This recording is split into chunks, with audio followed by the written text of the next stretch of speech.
Hello everyone. Hello everyone, तो स्वागत है आपका एक बार फिर से एक नए वीडियो में। आज बात करने वाले हैं हम एक्सरसाइज 8.1 ऑफ क्लास 10th की। तो स्टार्ट करते हैं बिना किसी देरी के। तो इस एक्सरसाइज को करने से पहले एक चीज़ जो मैं बता देना चाहता हूँ, इस पूरी एक्सरसाइज में यूज होगी वो है पाइथागोरस थ्योरम। थ्योरम। तो अब इसमें होता क्या है कि एक ट्राइंगल जब भी हमें गिवन हो, मगर कंडीशन ये होनी चाहिए वो राइट एंगल ट्राइंगल होना चाहिए। उसका एक एंगल 90 डिग्री होना चाहिए। यदि ए, ये बी और ये सी है, ये 90 डिग्री एंगल हो जाएगा। ये हमारा होगा बेस, ये परपेंडिकुलर और ये होगा हाइपोटेनस। तो इस पूरी इक्वेशन में क्या होता है कि जो परपेंडिकुलर का स्क्वायर है उसको अगर हम बेस के स्क्वायर में ऐड करते हैं तो हमें मिलता है हाइपोटेनस का स्क्वायर। इसी एक इक्वेशन का पूरी 8.1 एक्सरसाइज में बार बार यूज होने वाला है, इसलिए एक बार फिर से मैंने रिवाइज करवा देना बेहतर समझा। चलिए अब वापस से क्वेश्चन पे आते हैं कि कैसे ये काम करने वाली इस पूरी एक्सरसाइज में। एक बार मैं इसे इरेज कर देता हूँ। तो दोबारा स्टार्ट करते हैं क्वेश्चन नंबर 1 के साथ। क्वेश्चन नंबर 1 कह रहा है हमारा, इन ए ट्राइंगल ए बी सी, जहाँ पे राइट एंगल ट्राइंगल कहाँ पे है, बी के साथ। उसकी एक लेंथ दी है हमें ए बी 24, बी सी दी है 7। तो एक बार ड्रॉ कर लेते हैं। ये हो गया ए बी सी, ये हमारी है 24, ये 7 और ये फाइंड आउट करनी है। तो अभी अभी हमने जाना कि ए बी का जो स्क्वायर है, क्योंकि ये परपेंडिकुलर है, इसे अगर बी सी के स्क्वायर में जोड़ेंगे तो ए सी का स्क्वायर आएगा, जो कि है हमारा हाइपोटेनस। तो ए बी का स्क्वायर यानी 24 का स्क्वायर, बी सी यानी 7 का स्क्वायर, वो होगा ए सी के इक्वल। तो अब ये जो आएगा हमारा ए सी स्क्वायर को ऐसे लिख लेते हैं। 24 का स्क्वायर होता है 576, 7 का स्क्वायर होता है 49। ठीक है, अब इन दोनों को ऐड करेंगे तो ये आ जाएगा 625। अब याद कीजिए 625 किसका स्क्वायर होता है। मैं उम्मीद करता हूँ आप में से ज़्यादातर को ये पता होगा। 625 स्क्वायर होता है ए सी का स्क्वायर, वो होगा 25 का स्क्वायर। तो 25 ए सी निकल के आ जाएगा हमारा 25। चलिए आगे बढ़ते हैं।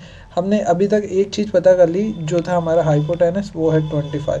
अब वापस से ट्राइंगल ड्रॉ करके देखते हैं। इसमें ये है 24 ए बी सी, 25 और 7। अब हमें सबसे पहले क्वेश्चन में पता करना है वो है sign A cos A, sign सी और साइन सी कोस सी। तो स्टार्ट करते हैं साइन ए। साइन क्या होता है हमारा ट्रिग्नोमेट्रिक फंक्शंस में, वो होता है हमारा परपेंडिकुलर अपॉन हाइपोटेनस। इस केस के लिए अगर मैं बात करूं तो साइन ए, देखिए हमारा एंगल ए 7 हमारा परपेंडिकुलर हो जाएगा ए के केस में, तो साइन ए आ जाएगा 7/25। ऐसे ही हमें कोस ए भी ज्ञात करना है। कोस ए की वैल्यू फाइंड आउट करने के लिए हमें बताया कोस ए, इसके सामने अगर ये परपेंडिकुलर है तो बेस ये होगा 24 इसके लिए बेस हो जाएगा। तो अब देखते हैं कोस ए 24 जो बेस है अपॉन हाइपोटेनस वो है 25। तो कोस ए हमारा आ गया 25। आगे अब हमें दो वैल्यूज और फाइंड आउट करनी है, जो कि क्वेश्चन में था साइन सी और कोस सी। अब ये पता करने के लिए हम दोबारा से ट्राइंगल में देखते हैं।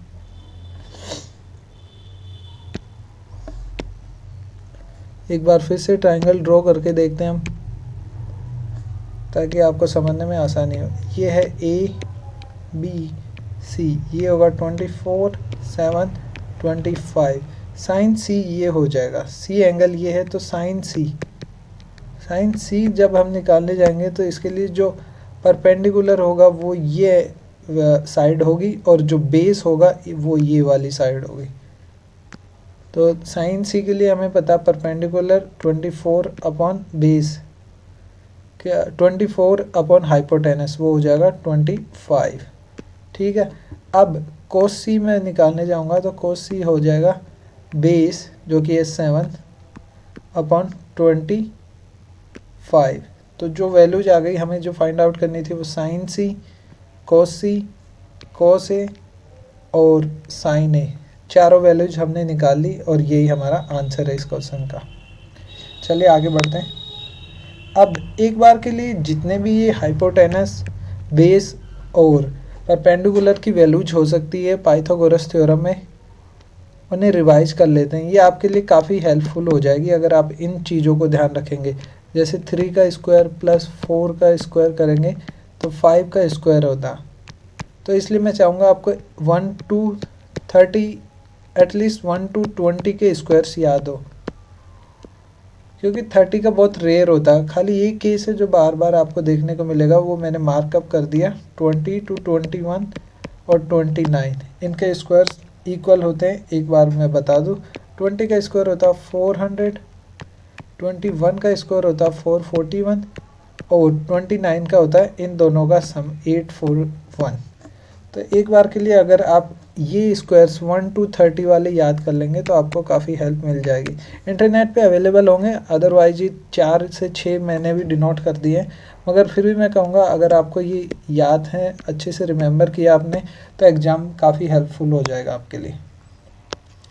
आगे बढ़ते हैं। इसका नेक्स्ट क्वेश्चन है, ये हम कर रहे हैं एक्सरसाइज 8.1 का question number 2।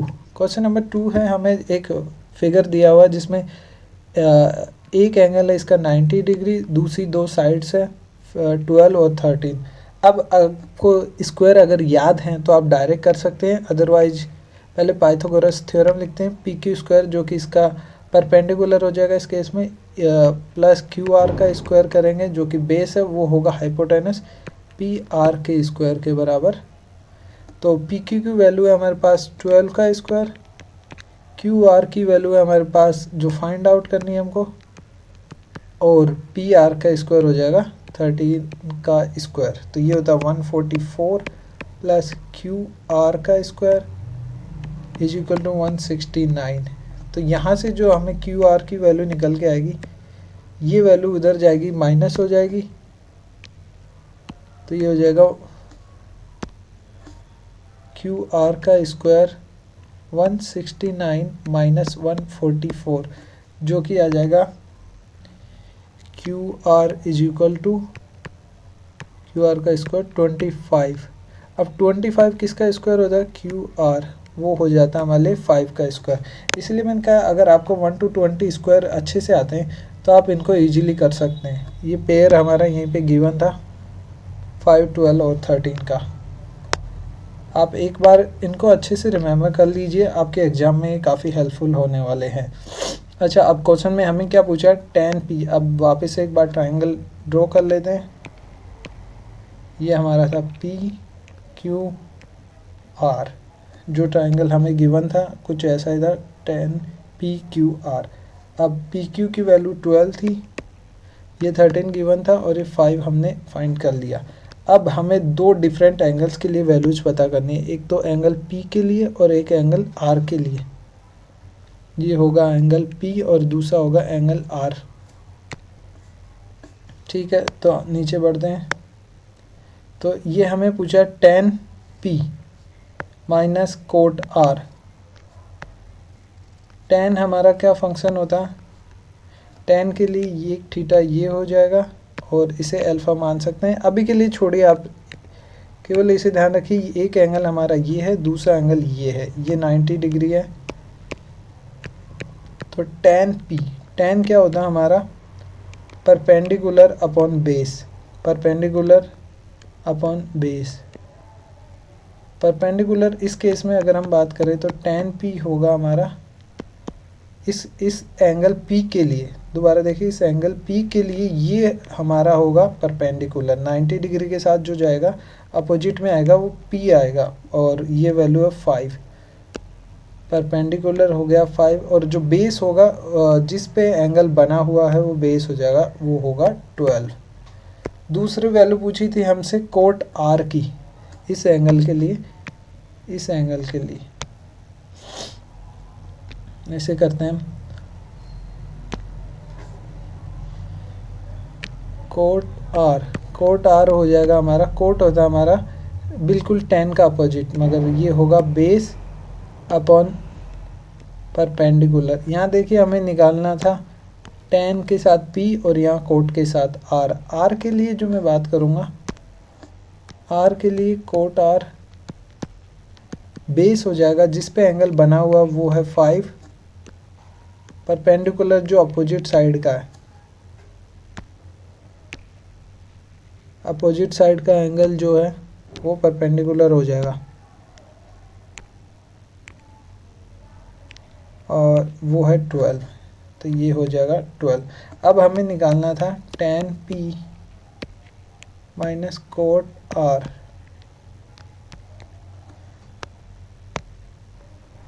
tan p plus coat, tan p minus cot r।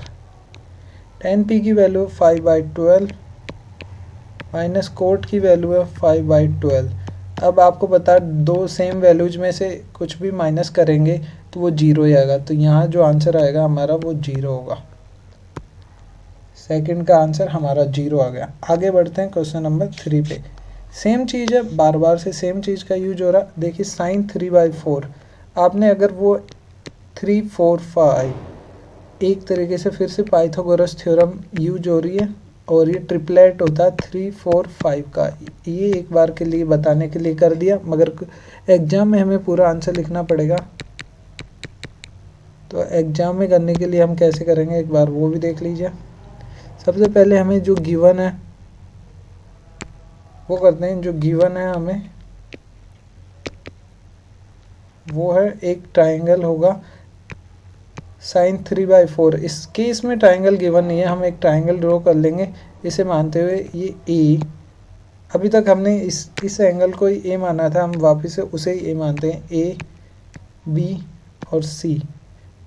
Sign ए ये हो जाएगा 3, 4 क्या होगा हमारा, sine A is equal to 3/4 sine A. एक बार आप इसे यहीं मान लो ताकि समझने में आसानी हो जाए।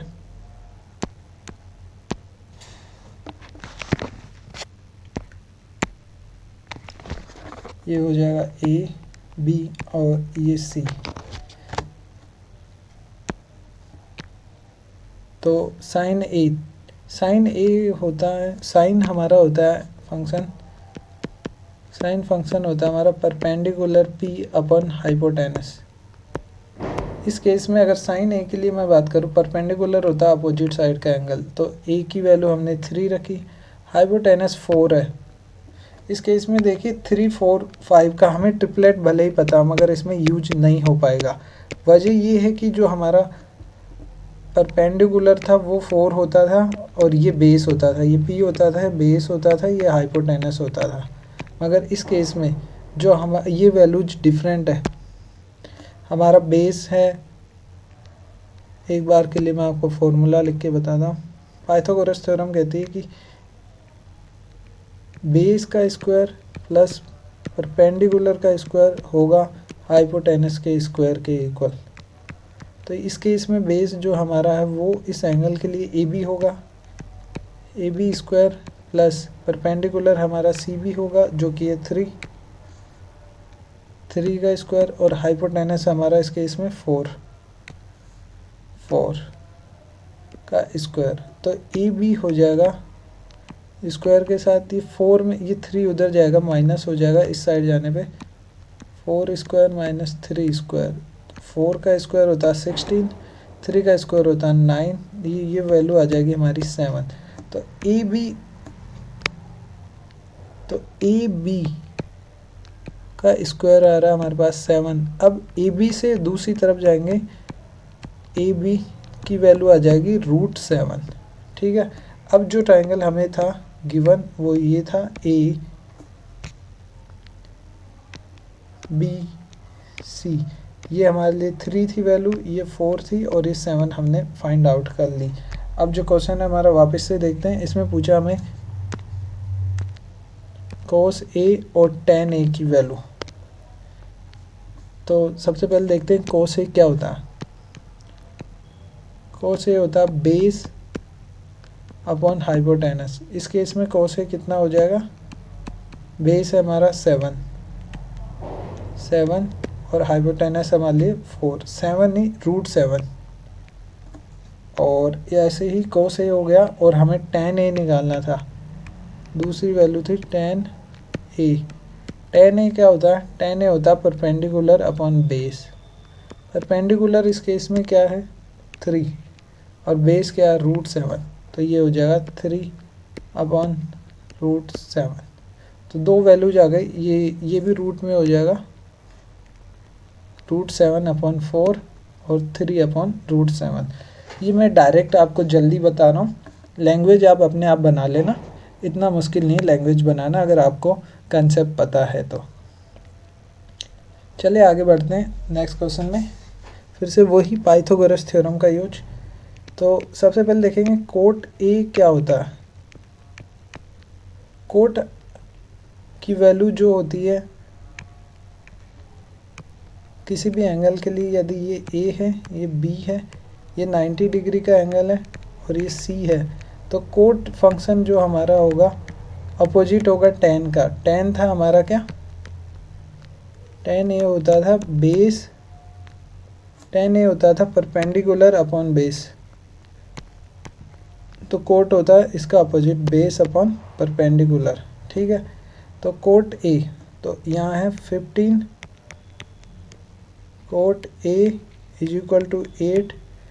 तो कोट ए जो हो जाएगा वो हो जाएगा 8/15 और जो वैल्यू होती है कोट की वो होती है cot base upon perpendicular. Base की वैल्यू इस क्वेश्चन में लिखेंगे तो बेस हमारा जो निकल के आया वो होगा 8, परपेंडिकुलर होगा 15। अब फिर से अगर आपको ध्यान हो तो ट्रिपलेट का फॉर्मूला, ट्रिपलेट्स हमने याद किए थे, तो एक बार मैं बता दूँ जो डायरेक्ट आंसर आएगा 15 8 के साथ जो ट्रिपलेट होता है वो 7 का। दोबारा देखते हैं ये कैसे होता है।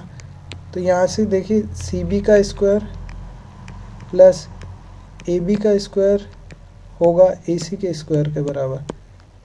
ये पाइथागोरस थ्योरम से होना।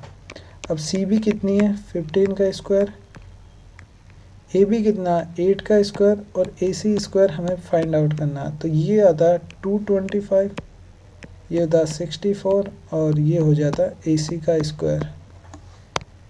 तो AC को मैं पहले लिख लेता हूँ AC स्क्वायर, और इन दोनों को जब ऐड करेंगे वो आएगा 289। 289 वही मैंने आपसे कहा 1 2 अगर 20 का स्क्वायर आपको याद है तो AC का स्क्वायर हमें पता है ये होगा 17 का स्क्वायर, 17 का। और जब रूट लेंगे तो 2 टाइम्स मल्टीप्लाई है, एक निकल के आ जाएगा AC 17। ठीक है, अब एक ट्राइंगल हमारे पास बन गया जिसकी वैल्यूज हमें पता है। ये है ABC, AC 17 है, ये 15 है, ये 8 है। अब हम देखते हैं क्वेश्चन में हमसे क्या पूछा। क्वेश्चन में हमसे पूछा साइन ए और सेक ए।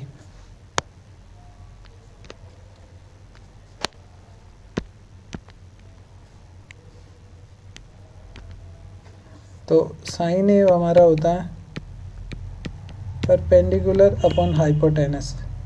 ए के लिए जो अगेंस्ट वाला है अपोजिट साइड का वो होगा परपेंडिकुलर 15, हाइपोटेनस हमने निकाली 17, जो 90 के सामने होता है वो हाइपोटेनस होता है, ये होगा 17। जो दूसरा फंक्शन था हमें निकालना था वो है सेक ए। सेक ए अपोजिट होता है कोस ए के। तो सबसे पहले देखते हैं कोस ए क्या होता है। कोस ए होता है बेस अपॉन परपेंडिकुलर। तो सेक ए क्या होगा? सेक ए होगा कोस ए बेस अपॉन परपेंडिकुलर ना होकर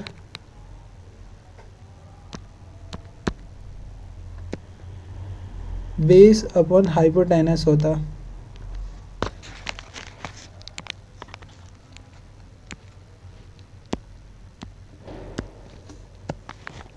बेस अपॉन हाइपोटेनस। तो सेक क्या होगा? H/B हो जाएगा। तो अब इस क्वेश्चन इस ट्राइंगल में हमें पता है HB और जो हाइपोटेनस है उसकी वैल्यू। तो सेक ए हो जाएगा सेक ए, हाइपोटेनस हमारा है कितना? सेक ए के लिए बात करूं वो है 17 और बेस है हमारा जो इस पे एंगल बना हुआ रहता है, एंगल इस पे बना हुआ, ये बेस है हमारा, वो हो जाएगा 8। तो हमारी दोनों वैल्यूज आ गई 15/7 और 17/8। ये थी हमारा साइन है और ये था सेक है, दोनों वैल्यूज आ गई और यही है इस क्वेश्चन का आंसर। आगे बढ़ते हैं, क्वेश्चन नंबर 4 के बाद आता है क्वेश्चन नंबर 5। वही फिर से हाइपोटेनस। इस बार आपको देखना है कि सेक क्या होता है। किसी भी एंगल में सबसे पहले आपको एंगल ड्रॉ करना है। 13/12 गिवन है। ट्राइंगल देखते हैं एंगल के साथ। अगर मैं इसे ए मान लूँ, ये बी होगा और ये सी हो जाएगा। ये 90 के सामने वाला हाइपोटेनस जिस पे एंगल बना होगा वो बेस होगा, बेस की वैल्यू, और ये होगा परपेंडिकुलर, वो होगा ए के सामने वाला। सेक थीटा क्या होता है? सेक थीटा हमें पता है कोस थीटा का अपोजिट होता है। तो अब मैं डायरेक्ट लिखूँगा दोबारा से, ये होगा हाइपोटेनस और अपॉन बेस। तो हाइपोटेनस इस क्वेश्चन में हो जाएगा 13, बेस हो जाएगा 12। अब फिर से पाइथागोरस थ्योरम के ट्रिपलेट हमें अगर याद है अच्छे से तो हम डायरेक्ट भी कर सकते हैं, मगर यहाँ से बताएंगे। सी बी का स्क्वायर प्लस ए बी का स्क्वायर इज इक्वल टू 13 का स्क्वायर। सी बी का स्क्वायर क्या हो जाएगा, ये फाइंड आउट करना है हमें। ए बी का स्क्वायर कितना, 12 का स्क्वायर और ये 13 का स्क्वायर। सी बी का स्क्वायर हो जाएगा 13 का स्क्वायर माइनस 12 का स्क्वायर, ये हो जाएगा 169, ये होता है 144, इसकी वैल्यू आ जाती है 25। तो C B square is equal to 25। तो यहाँ से सी बी की जो वैल्यू निकल के आई है वो आएगी 5। ठीक है, सी बी की वैल्यू 5 आ गई। तो ट्राइंगल में दोबारा देखते हैं वैल्यूज क्या क्या थी। हमें 12 गिवन था, 13 गिवन था, ए बी सी, 5 हमने निकाल लिया। अब हमें सारे फंक्शंस की वैल्यू पता करनी है। मतलब साइन ए, कोस ए,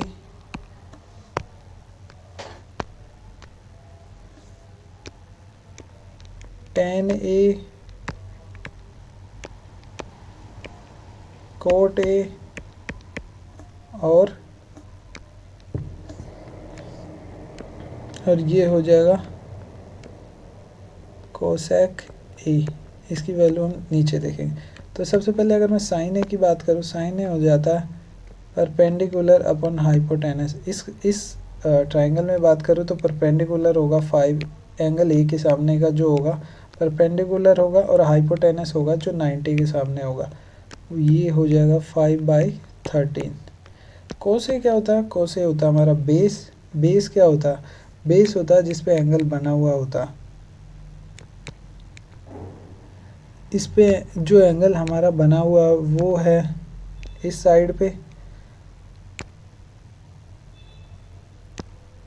जो एंगल बना हुआ हमारा इस बेस पे, तो ये हो जाएगा बेस 12 अपॉन हाइपोटेनस 90 के सामने वाला 13। ऐसे tan a की बात करूँ तो tan a होगा हमारा परपेंडिकुलर अपॉन बेस। परपेंडिकुलर क्या है 5 और बेस क्या हमारा 12। tan और कोट एक दूसरे के अपोजिट होते हैं, तो आप डायरेक्ट भी लिख सकते हो, अदरवाइज ये होगा बेस अपॉन परपेंडिकुलर, यानी 12/5, ये एक दूसरे के अपोजिट। कोसेक ये होता है साइन ए का उल्टा, जैसे ये होता परपेंडिकुलर अपॉन हाइपोटेनस, कोसेक ये हो जाएगा हाइपोटेनस अपॉन परपेंडिकुलर। तो इस केस में हाइपोटेनस की वैल्यू 13, परपेंडिकुलर हो जाएगा हमारा 5, एंगल के सामने का साइड, तो ये हो जाएगी परपेंडिकुलर। तो ये हमारे सारे वैल्यूज आ चुके हैं और यही है इस क्वेश्चन का आंसर। कुछ बेसिक ट्रिपलेट्स आपको याद हो तो बेटर है, अदरवाइज 1 to 12 तक के अगर स्क्वायर आपको अच्छे से आते हैं, 1 to 20 तक के, तो आपका काम काफ़ी आसान हो जाएगा। फिर वो चाहे 20, 21, 29 का स्क्वायर हो, 8, 15 या 17 का हो, 7, 24 और 25। ये ऐसा नहीं है कि खाली इसी में यूज आएंगे, आगे भी इनके यूज आते हैं इन ट्रिपलेट्स के। जब आप सर्कल करते हैं तब भी आप इनका यूज कर सकते हैं, या किसी दूसरे एंगल में आपको जब भी बेस, परपेंडिकुलर और हाइपोटेनस गिवन हो, इन ट्रिपलेट का यूज कर सकते हैं। इसलिए 1 से 20 तक के स्क्वायर अच्छे से याद कीजिए। Thank you.